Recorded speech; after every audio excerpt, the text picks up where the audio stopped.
मई में हांगकांग के centre of food safety department ने इंडिया को नोटिस दी कि इंडिया से जो स्पाइसेस एक्सपोर्ट किए जा रहे हैं उसमें एथाइलिन ऑक्साइड की मात्रा ज्यादा है।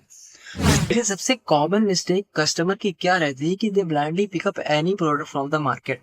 वो यहाँ तक कि प्रोडक्ट की लेबल तक नहीं पढ़ते, जिसमें गवर्नमेंट ने भी बहुत से इनिशिएटिव्स लिए हैं, जैसे कि इसके पीछे बहुत सी अथॉरिटीज काम करती है, जैसे कि food security standard authority of India, food safety drug administration. लेकिन इसका कोई फायदा होता नहीं। ठीक है, फूड जो कि एक इंसान की डेली बेसिक नेसेसिटीज है फॉर द सर्वाइवल। लेकिन अगर मैं आपसे ये कहूँ कि after eating a food a man may not survive, you will concern about it, आप बहुत असंभव में पड़ जाओगे। लेकिन आप में से बहुत से लोग ऐसे भी हैं जिनको ये पता ही नहीं रहता कि वो चीज जो वो खा रहे हैं वो कौन कौन से इंग्रेडिएंट से मिलकर बनी हुई है।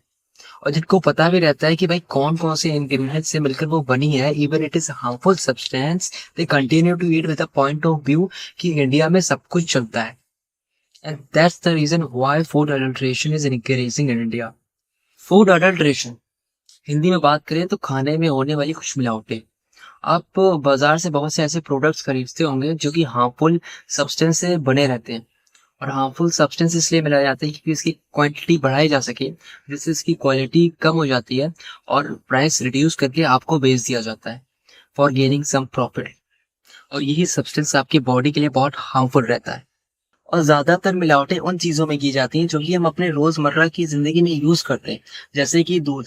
अब दूध का वॉल्यूम बढ़ाने के लिए उसमें पानी तक मिला दिया जाता है, और उसको गाढ़ा करने के लिए उसमें कुछ सिंथेटिक चीजें तक मिला दी जाती हैं, जैसे कि मिल्क पाउडर, स्टार्च या डिटर्जेंट, क्योंकि वो सॉलिड चीजें के। और उसकी लाइफ बढ़ाने के लिए उसमें कुछ एसिड्स भी मिला दी जाते हैं, जैसे कि बेंजोइक एसिड या सैलिसिलिक एसिड, जिससे उसकी डेली शेल्फ लाइफ बढ़ सके। और उसको कंज्यूम करने के बाद कुछ बॉडी में डिसीजेस भी देखे जा सकते हैं, जैसे कि वॉमिटिंग, स्टमक है।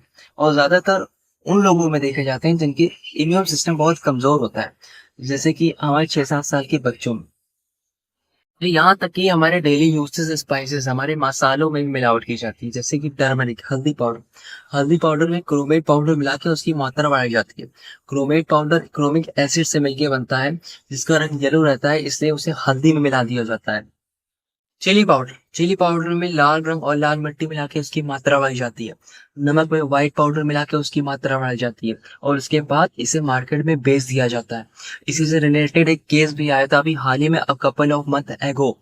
मई में हांगकांग के centre of food safety department ने इंडिया को नोटिस दी कि इंडिया से जो स्पाइसेस एक्सपोर्ट किए जा रहे हैं उसमें एथाइलिन ऑक्साइड की मात्रा ज्यादा है, जिसको कंज्यूम करने के बाद ह्यूमन बॉडी में कुछ डिसीज देखे जा रहे हैं, जैसे कि फीवर, वॉमिटिंग और डायरिया जैसे symptoms. And that's why country is banning to brand of spices, Everest and MDH.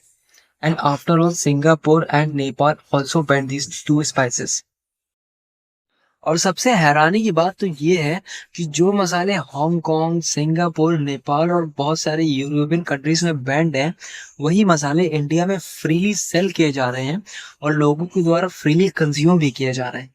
और यहाँ तक कि हमारे डेली यूजेस कुकिंग ऑयल में भी मिलावट की जाती है, जैसे कि मस्टर्ड ऑयल, सरसों के तेल, जो कि बेसिकली हर घर में यूज किया जाता है।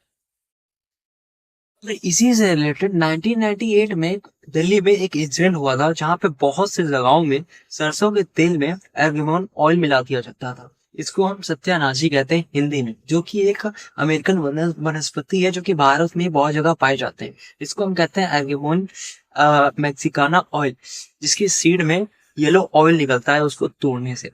और वही ऑयल अगर हम मस्टर्ड ऑयल में मिक्स कर देते हैं तो उसका जिंक टेस्ट बढ़ जाता है, लेकिन इसमें टॉक्सिक एलिमेंट भी पाया जाता है, जिसकी वजह से दिल्ली में 2 से 3 हजार लोग बीमार हो गए थे और 55 से 60 लोगों की जान तक चली गई थी, क्योंकि एक इसमें टॉक्सिक पाया जाता है संगीवनरेन और हाइड्रोसंगीवनरेन। इसको कंज्यूम करने से आपके बॉडी में कुछ डिसीजेस देखने को मिल सकती है, जैसे कि कैपिलरी डिलीटेशन और पैरालिसिस। अभी हाल ही में 25 जुलाई को फूड सेफ्टी ड्रग एडमिनिस्ट्रेशन ने उत्तर प्रदेश के अलीगढ़ में पंचवटी आटा की फैक्ट्री मीट पर छापा मारा, जहां पे 400 किलो स्टोन पाउडर बरामद हुए, जो कि वो अपने आटे में मिक्स करके बेचते थे। एफएसडीए ने सारा स्टॉक सीज कर दिया, लेकिन जो स्टोन पाउडर था वो एक एलेबेस्टर नाम के स्टोन से बना था, जो कि एक सॉफ्ट रॉक और मिनरल थे। उसको अगर हम कंज्यूम करते हैं तो हमारे गैस्ट्रो इंटेस्टिनल में इरिटेशन होती है और बहुत सारे सिम्टम्स भी देखने को मिलते हैं, जैसे नौसिया, वॉमिटिंग और एब्डोमिनल पेन। ऐसे बहुत से केसेस, जैसे कि अरहर और तूर की दाल में केसरी दाल मिला के लोगों में बेचा जा रहा था। ऐसी एक केस आया था एमपी में, जहां से 100 से 200 लोग डिसेबल हो गए थे इस अडल्ट्रेट दाल को कंज्यूम करने से, क्योंकि ये जो केसरी दाल है ये 1961 में ही बैन करवा दी गई थी, क्योंकि ये हमारे बॉडी के लिए बहुत हार्मफुल है। इसको कंज्यूम करने से बहुत साइड इफेक्ट देखे जा रहे थे, बहुत सी बीमारियां हो जाती थी, लेकिन अभी भी ये मिक्स करके लोगों में बेची जा रही है। इवन आपके फ्रूट और वेजिटेबल्स में भी बहुत से टॉक्सिक एलिमेंट कंटेन किए जाते हैं, जैसे कि लीड, निकल और कैडमियम हो गए, और उसके ऊपर से उसकी शाइनेस बढ़ाने के लिए बहुत से केमिकल्स भी यूज किए जाते हैं।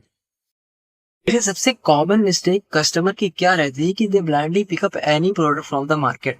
वो यहाँ तक कि प्रोडक्ट की लेबल तक नहीं पढ़ते हैं, जिसमें एक्सपायरी डेट, बैच नंबर या ब्रांड के नेम तक लिखे रहते हैं, क्योंकि जो मार्केट में एक ही ब्रांड की बहुत सारी कॉपीज आती है, फर्स्ट, सेकंड, थर्ड, जो कि हमारे हेल्थ के लिए अनकॉन्शियस है।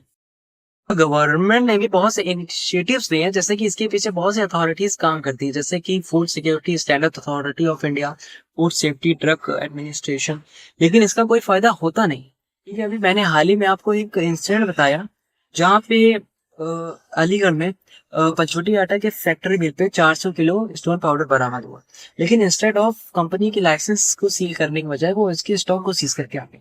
तो भाई एक तो मैंने केस चलेगा, उसके बाद फिर कंपनी अपना प्रोडक्शन चालू कर देंगी, तो इसका कोई फायदा बनता नहीं। तो वही बात हो गई, neither the government nor the public are interested to take any action on these crimes.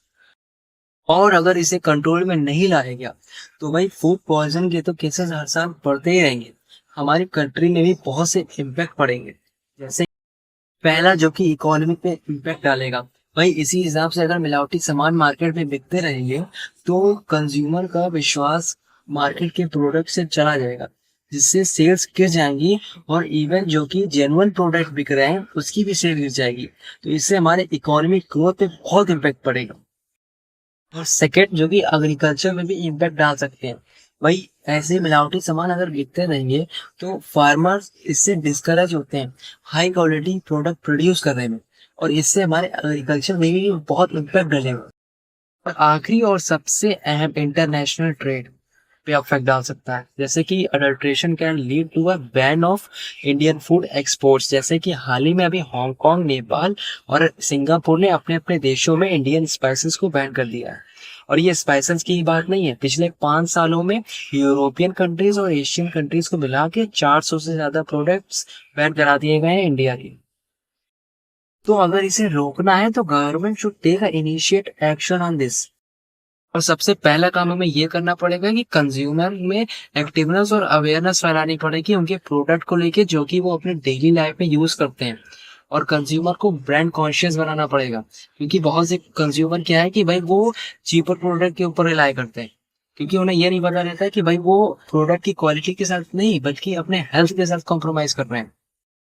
And this is also the responsibility of a consumer कि भाई वो अपनी आंखें खुली रखें जब वो मार्केट में कोई सामान खरीदने जाए। तो अगर उनको कोई अडल्ट्रेटेड प्रोडक्ट मिलता है तो अपने नजदीकी ड्रग इंस्पेक्टर पे कंप्लेंट करें, जिससे कि इनिशिएट एक्शन लिया जा सके उस शॉपकीपर के खिलाफ। और हमें रिटेल शॉपकीपर्स के ऊपर भी कुछ रूल्स एंड रेगुलेशन बनाने पड़ेंगे, जैसे कि कोई भी शॉपकीपर अगर मिलावटी सामान बेचता हुआ पकड़ा जाता है तो उसके ऊपर इनिशिएट एक्शन लेना चाहिए, और उसके ऊपर 2 से 3 हजार रुपए की पेनल्टी फाइन करनी चाहिए, which every shopkeeper can easily afford.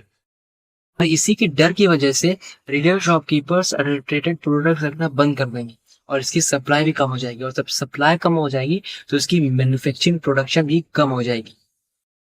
और लास्ट और सबसे अहम, कोई भी मैन्युफैक्चरिंग कंपनी अगर अडल्ट्रेटेड प्रोडक्ट प्रोड्यूस करती हुई पकड़ी जाती है तो इनिशिएट उसका लाइसेंस सील कर देना चाहिए, और उसके बाद वो कोई भी प्रोडक्ट प्रोड्यूस कर ही ना पाए। और ये हमारे स्टेट गवर्नमेंट की भी ड्यूटी है कि वो अपने अपने स्टेट में फूड टेस्टिंग फैसिलिटीज को स्प्रेड करवाएं, और अपने अपने स्टेट में फूड एनालिस्ट, पुलिस ऑफिसर और ट्रक इंस्पेक्टर को रिस्पॉन्सिबिलिटी दे कि कहीं भी अगर अडल्ट्रेशन की भनक भी आपको लगती है तो इनिशिएट एक्शन लिया जाए। और ये हमारे हेल्थ मिनिस्ट्री की भी ड्यूटी है कि वो हर एक एडिबल प्रोडक्ट में आईएसआई और एजी मार्क सर्टिफिकेट मैंडेटरी करें। अगर ये वीडियो आपको थोड़ी सी भी पसंद आती है तो सब्सक्राइब और लाइक जरूर कर दिए।